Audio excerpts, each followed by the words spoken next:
Hi guys, how are you. आशा है कि आप सभी अच्छे होंगे। चैप्टर 4 विद्युत धारिता, इसका एक टॉपिक है परावैद्युत पदार्थ के प्रकार में। दूसरा टॉपिक है अध्रुवीय परावैद्युत पदार्थ। पहला है ध्रुवीय परावैद्युत पदार्थ जो हम पढ़ चुके हैं। दूसरा है अध्रुवीय परावैद्युत पदार्थ। अध्रुवीय मीन्स इसके अंदर कोई भी पॉजिटिव और नेगेटिव टर्मिनल नहीं होंगे, पॉजिटिव और नेगेटिव पार्ट नहीं बनेंगे अध्रुवीय परावैद्युत पदार्थ में। तो इसके अंदर क्या होगा, धनावेश तथा ऋणावेश के वितरण केंद्र संपाती होते हैं। धनावेश और ऋणावेश के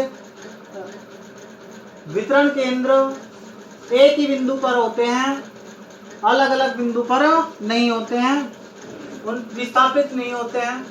तो अध्रुवीय परावैद्युत पदार्थ वे पदार्थ जिनमें धनावेश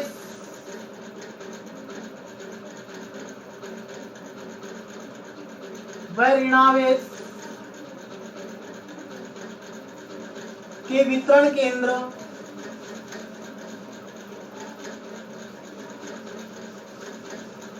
संपाती हो या एक ही बिंदु पर हो। संपाती मीन्स एक बिंदु पर हो, उन्हें अध्रुवीय परावैद्युत पदार्थ कहते हैं।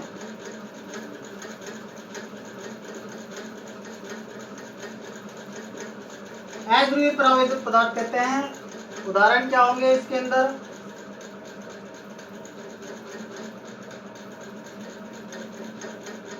वे पदार्थ जिनके प्रत्येक अणु में धनावेश व ऋणावेश के वितरण केंद्र संपाती हो या एक बिंदु पर हो।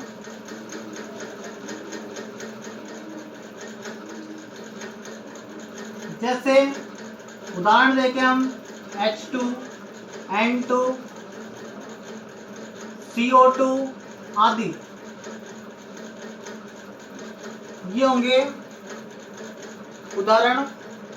O2 भी ले सकते हैं, O2। देखिए H2 के लिए, देखिए H2 अणु के लिए ये H है और इसके साथ ही H और जुड़ा हुआ है, दूसरा H। तो इनके जो वितरण केंद्र है बीच में ही रहेंगे। इनका जो सेंटर ऑफ मास है, द्रव्यमान केंद्र है, बीच में ही रहेगा H2 अणु। जैसे इन दोनों को लाइन ऑफ एक्शन करें तो बीच में ही रहेगा इनका द्रव्यमान केंद्र। तो ये एक ही केंद्र है, वितरण केंद्र एक है, तो इसका मतलब ये अध्रुवीय परावैद्युत पदार्थ होगा। CO2 के लिए देखिए CO2,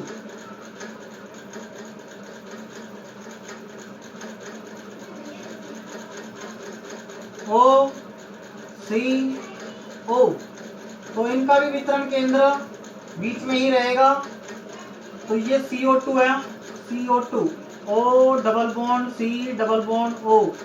तो इसके अंदर भी वितरण केंद्र धनावेश और ऋणावेश का वितरण केंद्र संपाती होता है, यानी एक ही बिंदु पर होता है। तो इसका इनके अंदर जो नेट विद्युत द्विध्रुव आघूर्ण है शून्य होता है। प्रत्येक अणु का इन पदार्थों में प्रत्येक अणु का विद्युत द्विध्रुव आघूर्ण शून्य होता है।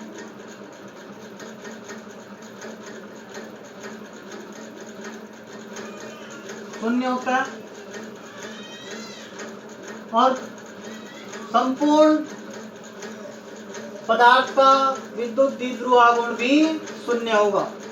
तो प्रत्येक अणु का द्विध्रुव आघूर्ण शून्य है, तो संपूर्ण पदार्थ का भी द्विध्रुव आघूर्ण, अतः संपूर्ण पदार्थ का द्विध्रुव आघूर्ण भी शून्य होता है।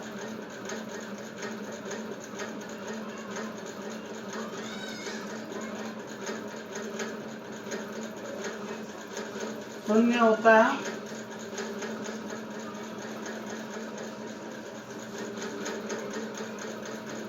अब संपूर्ण पदार्थ का द्विध्रुव आघूर्ण शून्य होता है। अब इस पिन को विद्युत क्षेत्र की उपस्थिति में रखते हैं। जब इन पदार्थों को, अध्रुवीय पदार्थों को विद्युत क्षेत्र में रखते हैं तो क्या होता है, ये धनावेश और ऋणावेश के केंद्र कुछ विस्थापित हो जाते हैं। धनावेश का और ऋणावेश का वितरण केंद्र विस्थापित हो जाएगा। विस्थापित होगा तो एक तरफ धनावेश बन जाएगा, दूसरी तरफ ऋणावेश बन जाएगा और प्रेरित विद्युत द्विध्रुव आघूर्ण उसके अंदर आ जाएगा। प्रेरित विद्युत द्विध्रुव आघूर्ण उत्पन्न हो जाएगा और विद्युत द्विध्रुव आघूर्ण शून्य नहीं होगा। जब इन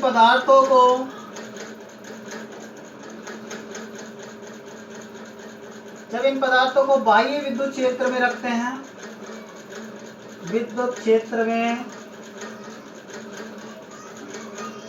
रखते हैं तो धनावेश व ऋणावेश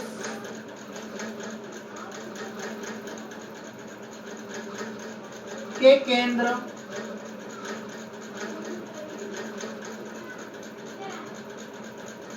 धनावेश व ऋणावेश के केंद्र विस्थापित हो जाते हैं। धनावेश किस दिशा में विस्थापित होता है, विद्युत क्षेत्र की दिशा में।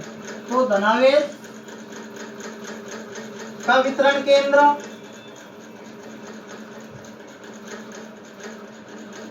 विद्युत क्षेत्र की दिशा में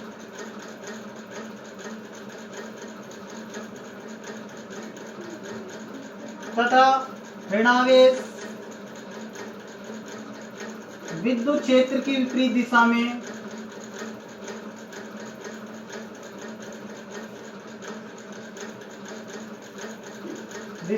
विस्थापित होते हैं।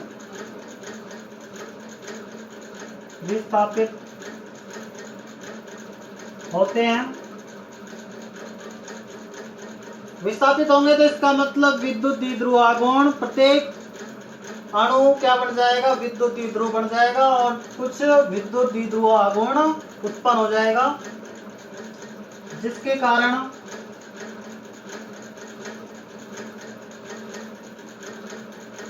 विद्युत द्विध्रुव आघूर्ण प्रेरित हो जाता है, जिसके कारण अणु में विद्युत द्विध्रुव आघूर्ण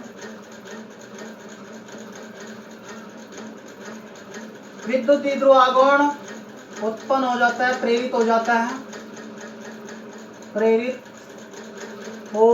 है। ये ध्यान रखें, जैसे ही बाह्य विद्युत क्षेत्र में रखते हैं तो क्या होगा, धनावेश और ऋणावेश के केंद्र विस्थापित हो जाएंगे और विस्थापित होने से एक तरफ प्लस हो जाएगा, दूसरी तरफ माइनस हो गया, तो इसका मतलब विद्युत द्विध्रुव बन गया और विद्युत द्विध्रुव बन गया तो इसका मतलब प्रेरित विद्युत द्विध्रुव आघूर्ण उत्पन्न होगा।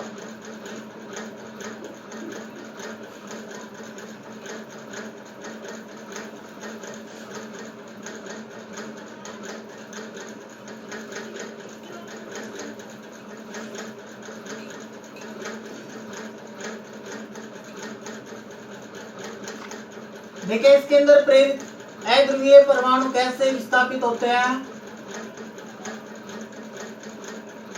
बाह्य विद्युत क्षेत्र की अनुपस्थिति में, बाह्य विद्युत क्षेत्र की अनुपस्थिति में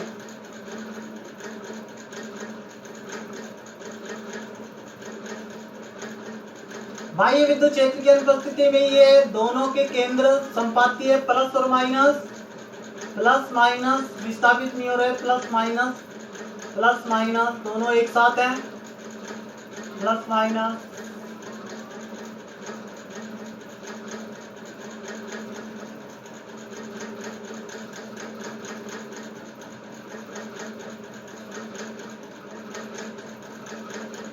ऐसे व्यवस्थित रहते हैं। माइनस के साथ में प्लस, माइनस के साथ प्लस, प्लस माइनस के साथ प्लस, ऐसे होते हैं। तो प्रेरित विद्युत द्विध्रुव आघूर्ण कितना होता है, 0 होता है। बाह्य विद्युत क्षेत्र की अनुपस्थिति में ये इनका द्विध्रुव आघूर्ण, प्रत्येक अणु का द्विध्रुव आघूर्ण 0 होता है। ना तो यहाँ पर इधर प्लस बनता है सेपरेट, ना ही माइनस सेपरेट बनता है। अब उसके बाद में हम बाह्य विद्युत क्षेत्र की उपस्थिति में देखें। बाह्य विद्युत क्षेत्र की उपस्थिति में, बाह्य विद्युत क्षेत्र की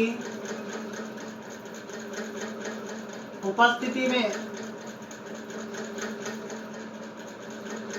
बाह्य विद्युत क्षेत्र की उपस्थिति में देखें, ये जो माइनस है इस तरफ बाह्य विद्युत क्षेत्र ऐसे लगाया हमने ई सदिश, तो प्लस इधर होगा और माइनस इधर होगा, तो प्लस की तरफ अट्रैक्ट होंगे, माइनस सारे माइनस अट्रैक्ट हो जाएंगे, minus plus minus plus minus plus.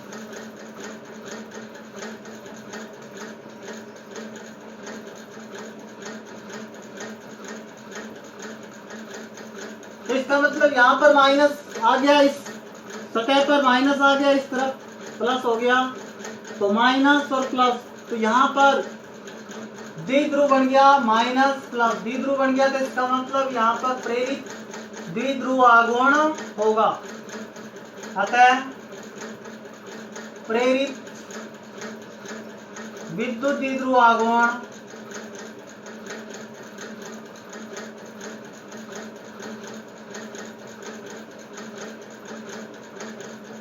उत्पन्न होगा। विद्युत द्विध्रुव आघूर्ण इसके अंदर उत्पन्न होगा। इसी को क्या कहते हैं? ध्रुवण। बाह्य विद्युत क्षेत्र की उपस्थिति में, बाह्य विद्युत क्षेत्र की उपस्थिति में परावैद्युत पदार्थ में प्रेरित विद्युत द्विध्रुव आघूर्ण प्रेरित होता है, तो उस फिनोमेना को, उस प्रोसेस को क्या कहते हैं? ध्रुवण कहते हैं। ध्रुवण, ध्रुवण पढ़ रहे हैं। बाह्य विद्युत क्षेत्र की उपस्थिति में, बाह्य विद्युत क्षेत्र की उपस्थिति में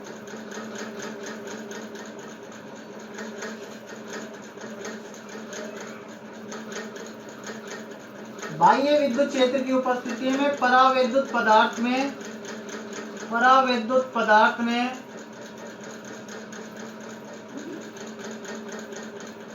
विद्युत द्विध्रुव आघूर्ण, विद्युत द्विध्रुव आघूर्ण प्रेरित होना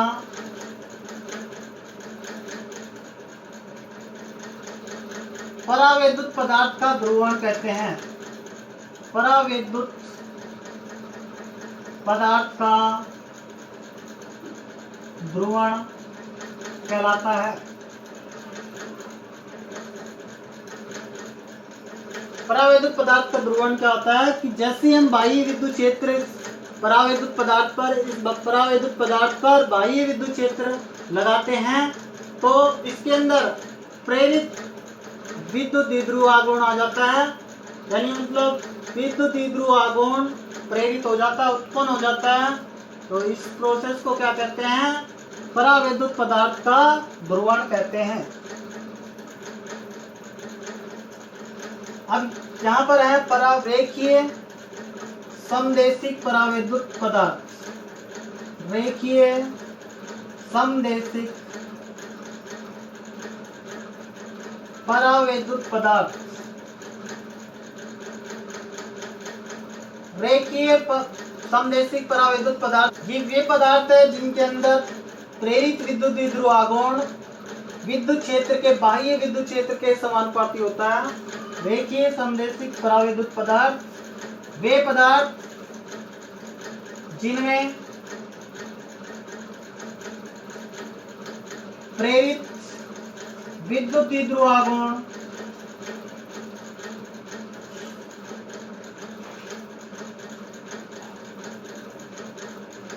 प्रेरित विद्युत द्विध्रुव आघूर्ण बाह्य विद्युत क्षेत्र के समानुपाती होते हैं। बाह्य विद्युत क्षेत्र के समानुपाती होता है। उन्हें रेखीय समदेशिक परावैद्युत पदार्थ कहते हैं।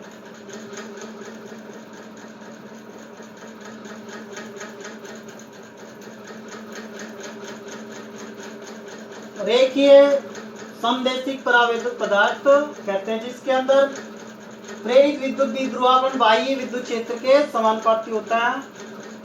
अब ये जो प्रेरित विद्युत द्विध्रुवागुण एकांक आयतन में प्रेरित विद्युत द्विध्रुवागुण को हम ध्रुवण सदिश कहते हैं। ध्रुवण सदिश P सदिश से रिप्रेजेंट करते हैं इसको। P सदिश, ध्रुवण सदिश, P सदिश। ध्रुवण सदिश P सदिश ध्रुवण सदिश क्या होगा? एकांक आयतन में प्रेरित विद्युत द्विध्रुवागुण, एकांक आयतन में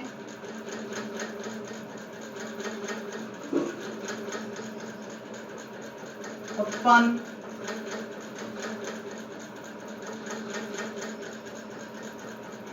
प्रेरित द्विध्रुवागुण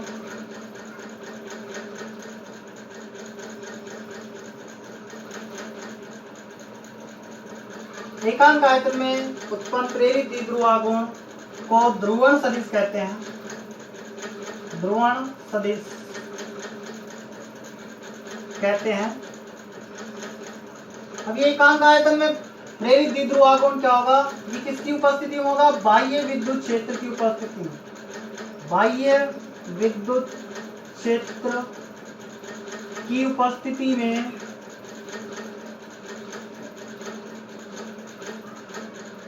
एकांक आयतन में उत्पन्न प्रेरित द्विध्रुवागुण को ध्रुवण सदिश कहते हैं। बाह्य विद्युत क्षेत्र, ध्यान रखें, बाह्य विद्युत क्षेत्र की उपस्थिति में होगा और एकांक आयतन में उत्पन्न प्रेरित द्विध्रुवागुण को ध्रुवण सदिश कहते हैं। अब ये ध्रुवण सदिश समदैशिक, रेखीय समदैशिक पदार्थ के लिए ध्रुवण सदिश बाह्य विद्युत क्षेत्र के समानुपाती होता है। रेखीय समदैशिक पदार्थों के लिए ये जो ध्रुवण सदिश है P सदिश विद्युत क्षेत्र के समानुपाती होता है।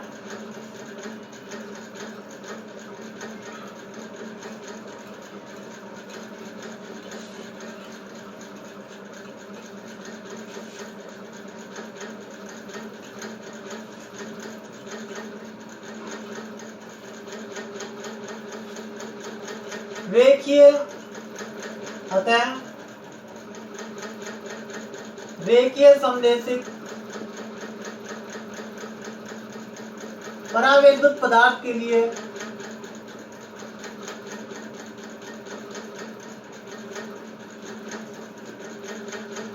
ध्रुवण सदिश बाह्य विद्युत क्षेत्र के समानुपाती होता है। बाह्य विद्युत क्षेत्र के समानुपाती होता है। बाह्य विद्युत क्षेत्र के समानुपाती होगा। P सदिश समानुपाती है E सदिश की और P सदिश इक्वल टू काई E सदिश। ये जो काई E है, चाई कह सकते हो, चाई, और E है तो चाई E। चाई विद्युत प्रवृत्ति होती है, नियतांक है, नियतांक, और इसको कहते हैं विद्युत प्रवृत्ति। विद्युत प्रवृत्ति, विद्युत प्रवृत्ति है, ये विमाहीन होती है, विमाहीन होती है, ये विमाहीन विद्युत प्रवृत्ति होती है, विमाहीन होती है। और इससे ये पता चलता है कि कितना ध्रुवण हो रहा है। काई ई का मतलब क्या? जितना विद्युत क्षेत्र लगाया है उसके रेस्पेक्ट में कितने परसेंट ध्रुवण हुआ है। ये कह सकते हैं विद्युत क्षेत्र अगर हम 100% लगाते हैं तो ध्रुवण अगर 0.7 हुआ है तो 70% ध्रुवण हुआ है। अगर काई ई की वैल्यू 0.7 है तो इसका मतलब क्या हुआ? 70% ध्रुवण हुआ है। जितना विद्युत क्षेत्र लगाया हमने उसका 70% ई ध्रुवण हुआ है। ध्यान रखें, ई क्या है? ध्रुवणता का मापांक है ये, ध्रुवणता का मापांक।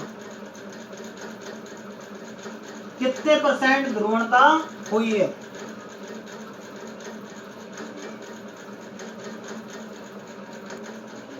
हमें चालक की धारिता, चालक की धारिता, इसको पूरा नाम लिख सकते हैं, विद्युत धारिता है ये, विद्युत धारिता। चालक की धारिता कहे या फिर विद्युत धारिता, चालक की विद्युत धारिता। चालक की धारिता का इसका मतलब क्या हुआ? कोई भी चालक कितना आवेश ग्रहण कर सकता है, कितना आवेश अपने ऊपर स्टोर कर सकता है। तो चालक द्वारा आवेश ग्रहण करने की क्षमता को चालक की विद्युत धारिता कहते हैं। चालक द्वारा आवेश ग्रहण करने की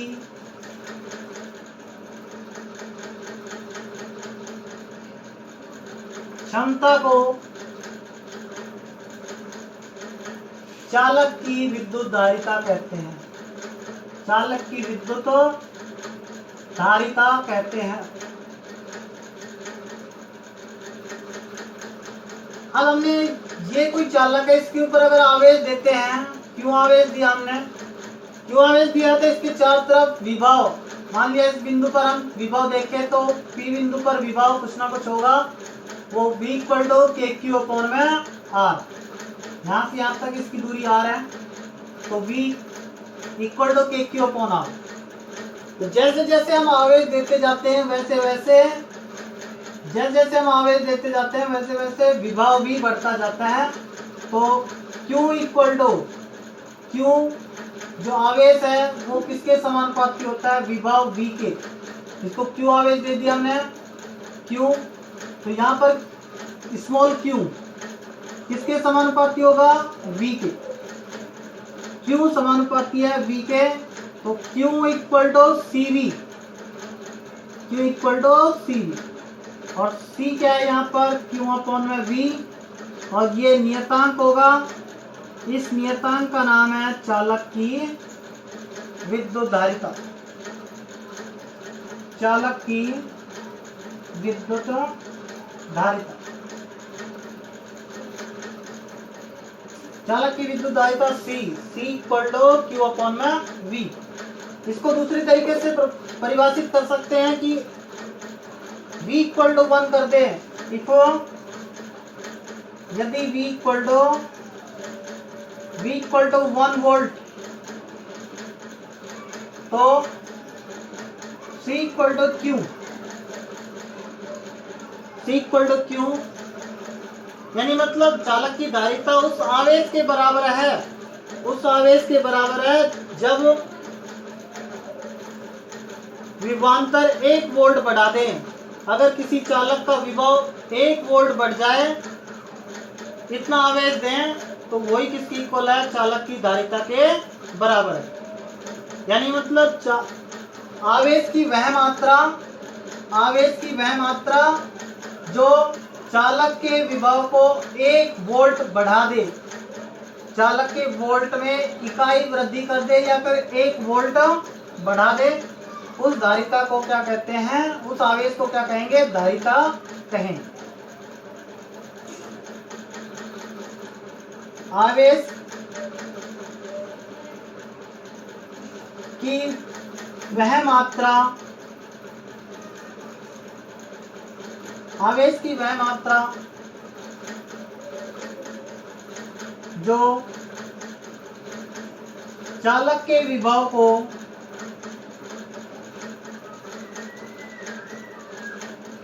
चालक के विभव में इकाई वृद्धि कर दे, इकाई वृद्धि कर दे, या फिर कहें 1 वोल्ट की वृद्धि कर दे, उसे या उस आवेश को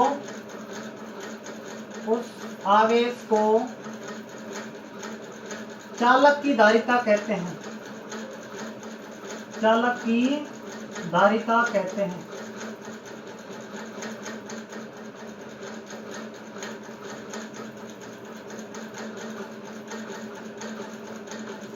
आवेश की वह मात्रा जो चालक के विभव में इकाई वृद्धि कर दे उस आवेश को चालक की धारिता कहते हैं। उसमें आवेश की मात्रा को ही क्या कहेंगे, चालक की धारिता।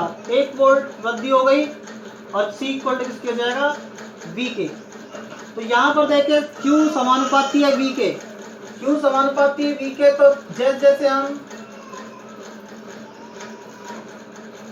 Q का मान बढ़ाते जाते हैं, Q का मान बढ़ाएंगे तो V का भी मान बढ़ेगा।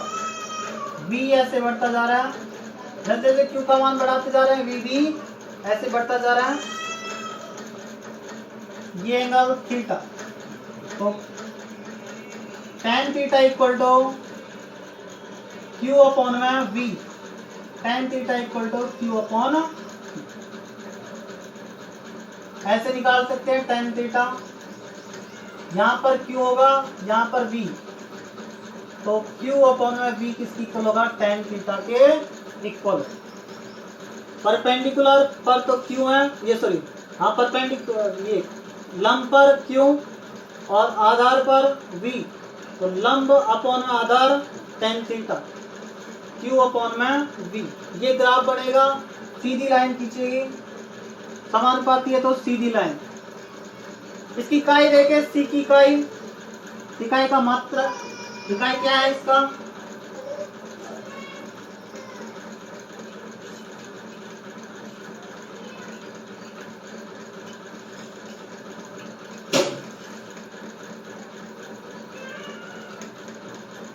चालक की धारिता का मात्रक क्या है, फैरड, फैरड, फैरड है इसका मात्रक। तो 1 farad equal to 1 coulomb, 1 coulomb upon में 1 वोल्ट, 1 कूलाम अपॉन में 1 वोल्ट। क्योंकि हमने पढ़ा है C equal to Q upon में V, C का मात्रक 1 फैरड, F से व्यक्त करते हैं Q 1 कूलाम अपॉन में 1 वोल्ट, 1 ले लिए हमने, तो 1 फैरड किसकी इक्वल होगा, 1 कूलाम अपॉन में 1 वोल्ट। इसका मतलब क्या हुआ, 1 फैरड, 1 फैरड किसके बराबर है, अगर हम किसी आवेश को 1 कूलाम, किसी चालक को 1 कूलाम आवेश दें और उसका विभव 1 वोल्ट बढ़ जाए तो उसको क्या कहेंगे, 1 फैरड। अतः किसी चालक को 1 कूलाम आवेश देने पर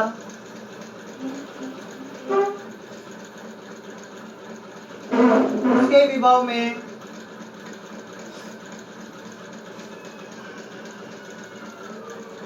1 वोल्ट की वृद्धि हो जाए, 1 वोल्ट की वृद्धि हो तो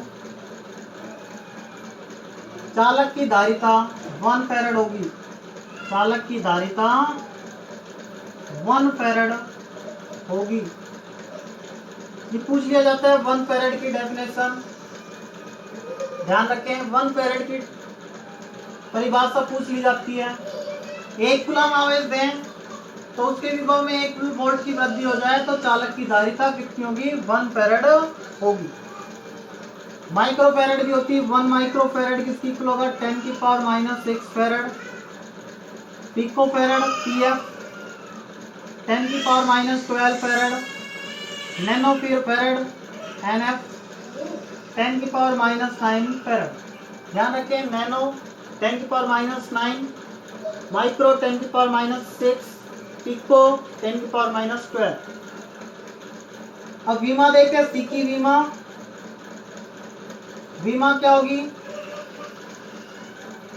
Q अपॉन में V, Q की विमा Q AT, धारा गुणा समय, आवेश इक्वल टू धारा गुणा समय।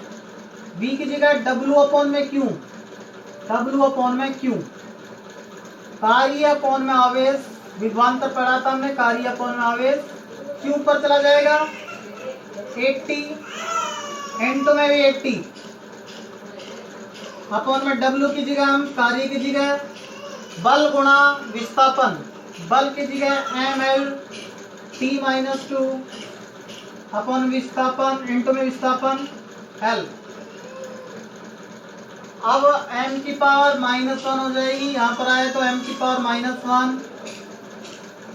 l l l स्क्वायर ऊपर जाएगा तो l की पावर -2 l की पावर -2 t t की पावर -2 नीचे है ऊपर जाएगा +2 1 2 t की पावर 4 a स्क्वायर, ये होगी इसकी सीमा। m की पावर -1 l की पावर -2 t की पावर 4 a स्क्वायर धारिता की विमा।